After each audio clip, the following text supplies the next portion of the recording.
Lebanon आरो इजराइलनि गेजेराव जानाय दावहाया मुलुगनां दावहानि महर लासिगोन नामा?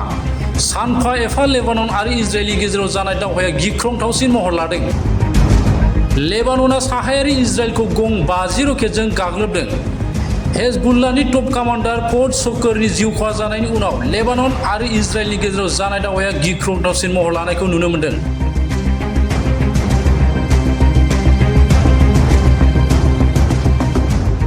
हेजबुल्लाहनि टप कामान्डार फर्ड शक्करा इजराइलनि एयार स्ट्राइकआव जिउ खहा जादोंमोन।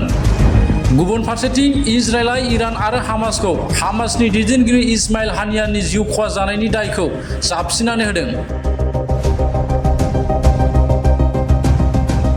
फारसेथिं आमेरिकायाबो इराननि स्ट्राइकनि हेंथायै गसंनो साखाफारा जादों।